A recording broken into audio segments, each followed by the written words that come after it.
Right, this is quite an interesting one really. This is my next project.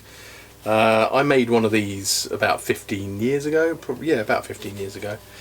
It's a bit rubbish, isn't it, when you see it? It's yeah, it looks a bit naff. I made it. I was doing a lot of freelining with sand eels off the shore for bass at night, and of course, what you would do is go and pick up your sand eels in your couche, and then drive it down the beach, and then but when you get to the beach, of course, what do you do with the sand eels? Well, you can have a bucket with an aerator, which is fine. That's what we used to do, and take it down and put it on the shoreline. And every time you need a new sand eel, you'd have to come to the top of the beach, come to the edge of the water, get your sand eel. And of course, where we live here, with the tides move so much, that could be problematic, because the tide could come up or down and submerge the bucket or make it miles away. So one of my mates, Damo, came up with this idea to make like a little sand eel keep. And it worked really well. I mean, we both had similar things. I made mine out of a nappy bin. My girls were quite young at the time, so yeah, I made a well, they were out of nappies by then, but thought I'd recycle some materials and make a sand eel keep. So the idea is, you can see that it's got I've just taken the neck of the nappy bin out, and I kept the lid, just to secure it in place so the sand eels couldn't get out. And then all I did was tie a mesh bag on the bottom, and I put a bit of foam underneath to just give it a little bit of buoyancy so that it stayed floating, and then just tied a bit of string on. So it's really simple. And what I used to do is tie this onto yourself, and then this would float around in the sea whilst you're up to your waist in water in the night, freelining with sand eels, which is great fun if you've never done it before. Hopefully, once I've made the replacement for this, I'll show you what it's all about. So what I thought was, as I'm into my Willow stuff now, I'd try and make a one of these out of willow.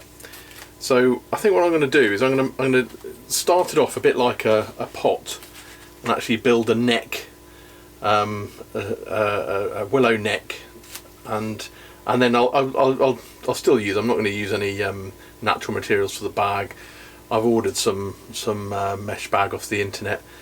But then what I'll do is inside the neck, I'm gonna have a gap at the top here, and I'm gonna fill that with cork to make it buoyant, and then have a little cork lid to make, and then I'll have a nice bit of rope to tie it onto myself with. So just sort of it's a little project to do. It's coming up to the summer now, so I'm intending on doing a bit of bass fishing. I've spoken to Damo. I'm going to see if I can make him one of these as well, and then we can have a few nights out bass fishing, and hopefully I can show you how I use it, and with a bit of luck, catch some bass.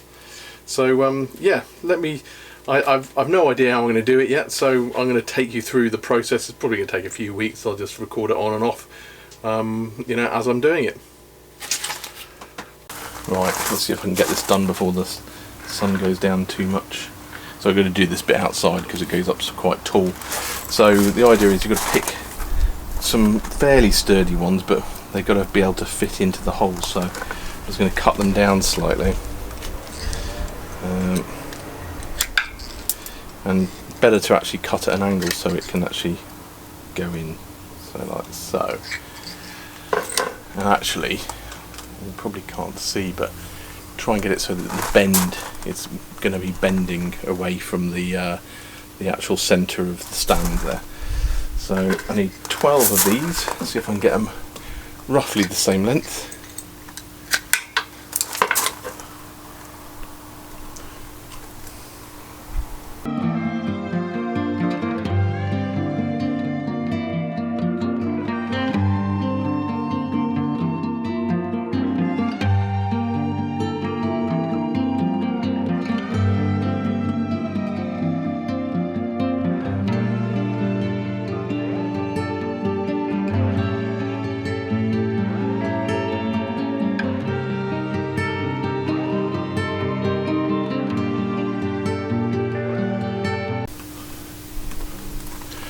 There we go.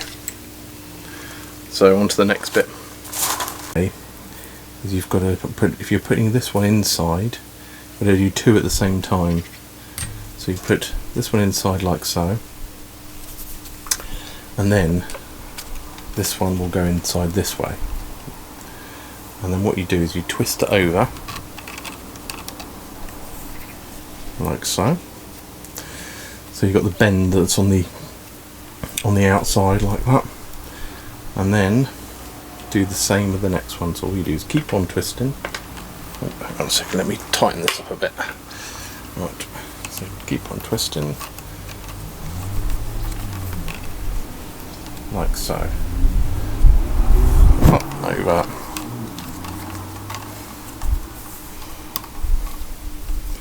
Just keep on going all the way around.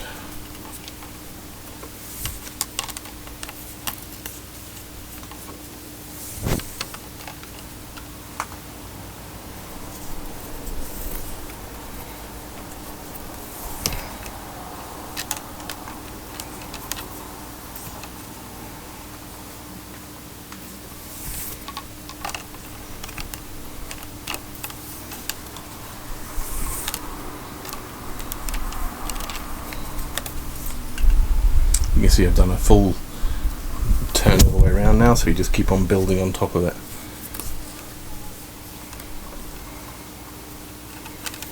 You can cut the ends off afterwards where you've got bits that's sticking out.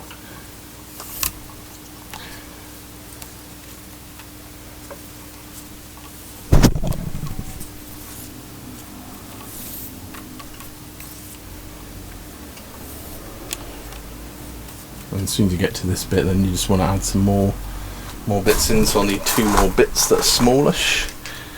So let's just grab these two.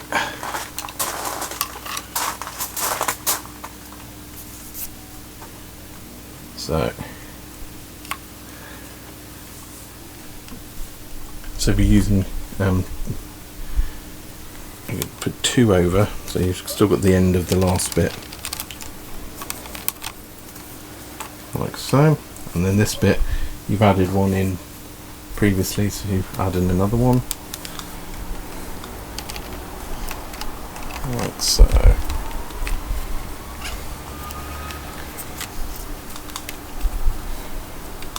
Just keep on going round, and that's it. That's all you do. Keep on going round and round.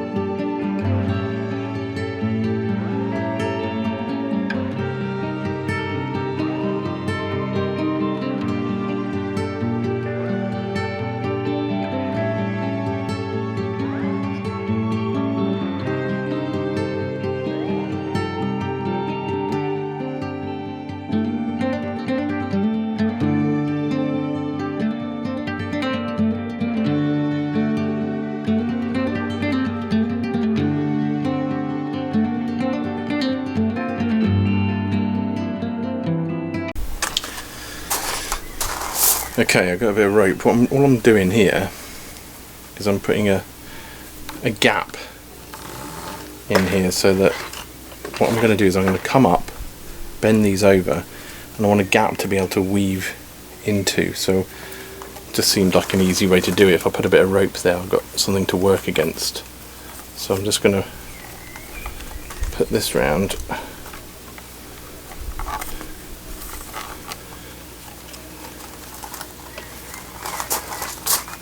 God, I don't know why I'm doing that. I can turn this round. Right.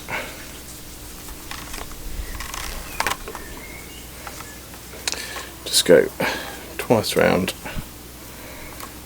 Should be long enough for that. Almost.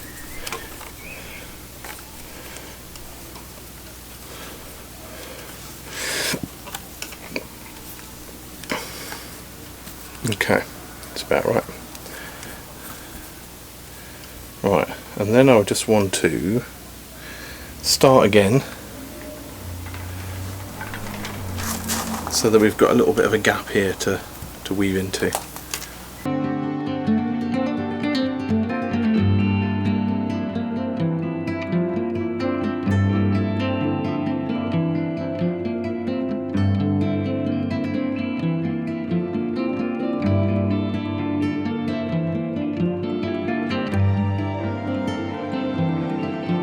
So what I'm going to do now they've got the main neck of it, is I'm going to cut some pieces of cork to fit around so that it gives it some buoyancy in the water.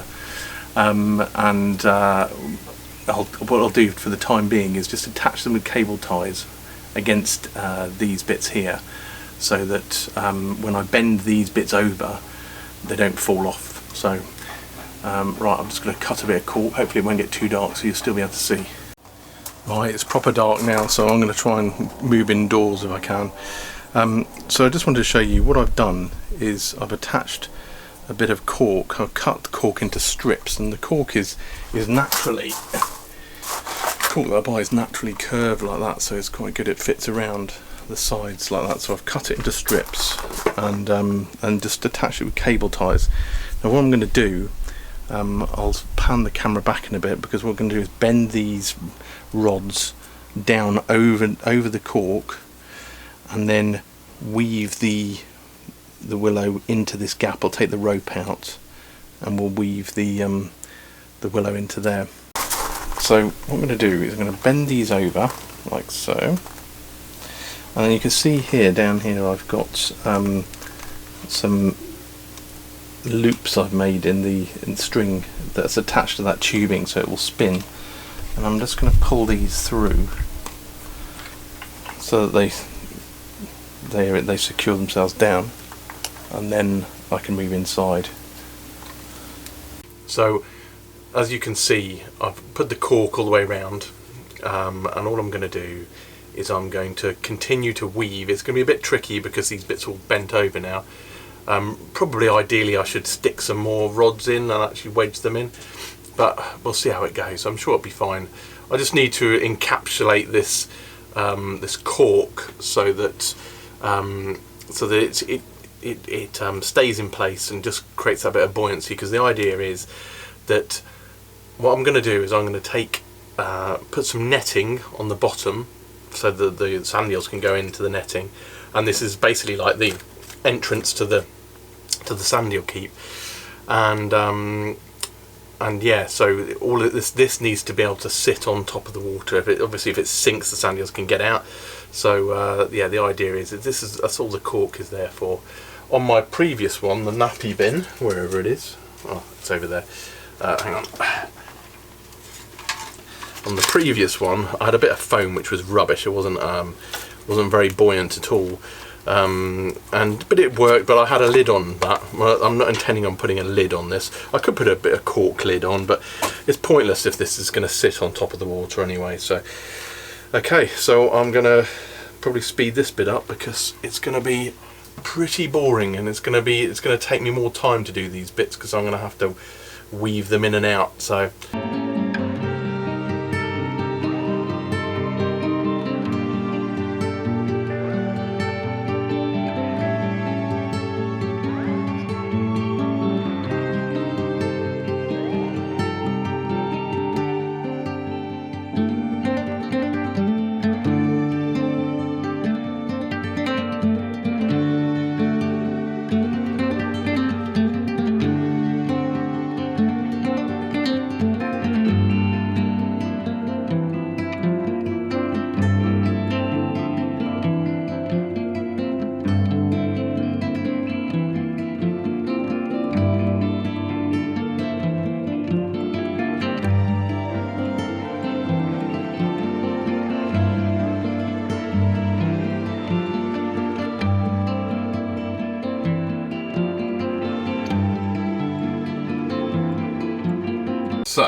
you can see that this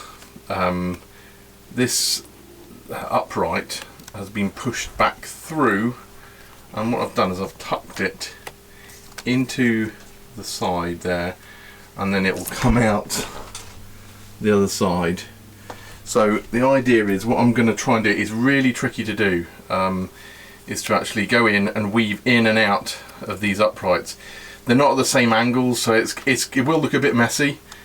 As you can see, they're all in higgledy-piggledy really, but all we need to do is make sure that there's no holes for the sandeels to escape. So I'm just going to squeeze them in, see what I can do. and that'll be the last bit really. It's just to sort of encapsulate this this cork. So here we go. I filled in all the gaps. It's certainly not going to win the weaving awards. It's it's a bit of a mess. All I did was you could see it's not very uniform, but I just want to make sure that it's practical. So I'm sure I can improve on it next time I do it. But there you go. So all I need to do now is trim it off. I'm going to take off these cable ties. I'm going to take off the I'm going to snip all the ends off. And then what I'm going to need to do is attach a bag to the bottom. So what I've got, I'm going to put a bit of stainless steel round here as well in order to weigh it down, weigh down the base, and yeah, I'll show you the next stage.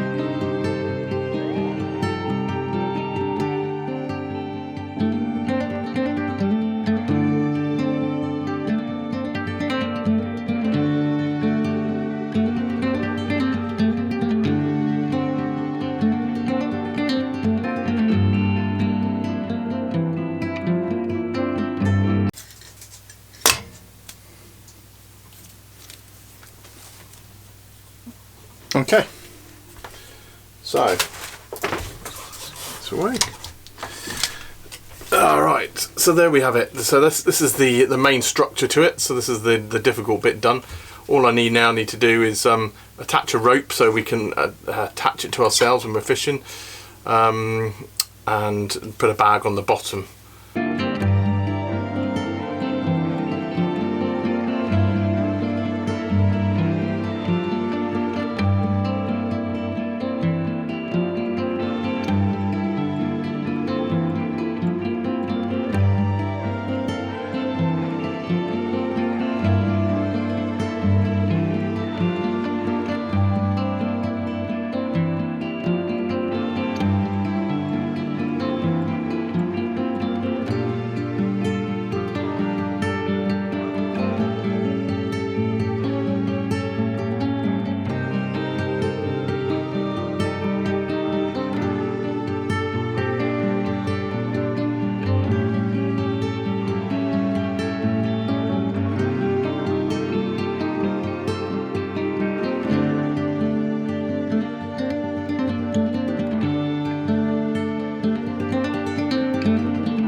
Right, so you can see I've filled my bath up to the top, the one I normally soak my willow in, and yeah, it's just about deep enough to trial this out. So you can see here clearly that the cork inside the rim is keeping the keep afloat, which is perfect really, because what you want to do is you want to be able to have as much of it submerged as possible so that the sand eels can stay alive, but you know, not so they can get out. So yeah, I'm happy with that. I've got to try it out in seawater. I'm sure there's not, seawater's only going to be more buoyant, so it should be fine. So yep, it floats. Okay, so there we have it, completed sand eel keep. It floats, as you can see, so I call that a bit of a success. It is a little bit wonky. If you have a look at the top, you can see it's a little bit uneven, but for my first attempt it's not bad at all really. I mean, if you compare it to my original nappy bin sand eel keep, I think you'll agree that it's an improvement. I reckon it'll be more user friendly, and it certainly looks a lot neater and be a bit more robust. So yeah, over the next couple of weeks, it's now the end of July, so the next couple of weeks there's some decent tides coming up, so it'll be a good opportunity to do some bassing. So yeah, I intend on filming that so I can see exactly what we do. I'll ask Damo to come along, and in fact what I did, I say this was my this was my first one. It was my first one, but at the same time I made another one, and actually this one's slightly different. I don't know whether you can tell on there, but This one's a little bit fatter at the top and a bit more rounded at the top, which I think actually made the process a little bit easier, and also it looks a little bit neater as well. So yeah, it's just going to take a few attempts to work out the best sort of design for it. But anyway, I'm sure they're both functional, so we'll try them out. So yeah, if you like this video, please click on the like and subscribe, and keep a lookout for my my bass fishing video.